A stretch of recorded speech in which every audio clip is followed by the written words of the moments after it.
अपनी अलग अलग मांगों को लेकर दिल्ली में कूच कर रहे किसानों को हरियाणा के शंभू बॉर्डर पर पुलिस ने बैरिकेडिंग और कटीले तार लगाकर रोक लिया, लेकिन बावजूद इसके किसान दिल्ली जाने की जिद पर अड़े रहे। इस दौरान पुलिस की कहासुनी हुई और पुलिस ने किसानों को हटाने के लिए आंसू गैस के गोले छोड़ दिए।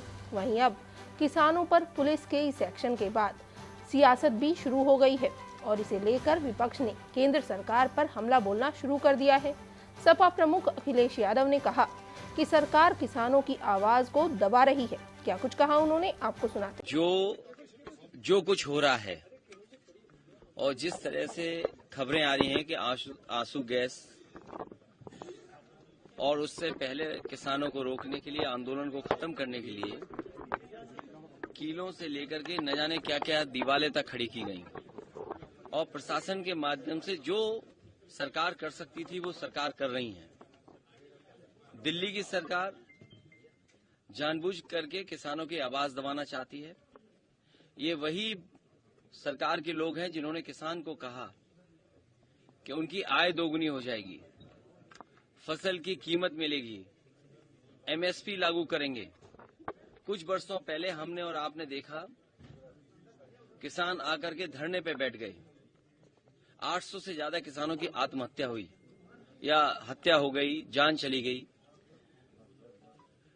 लेकिन उसके बावजूद भी सरकार किसानों को एमएसपी देने के लिए तैयार नहीं है।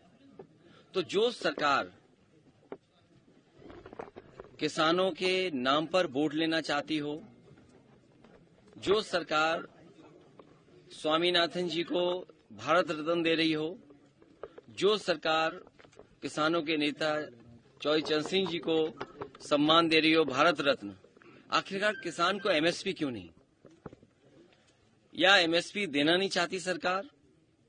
बड़े लोगों से मिली हुई है सरकार, जो लोग मुनाफा कमाना चाहते हैं उनसे सरकार मिली हुई है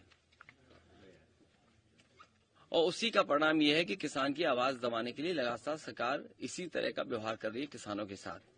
आने वाले चुनाव में जो 2024 को होने जा रहा है, देश की जनता भारतीय जनता पार्टी को हटा देगी।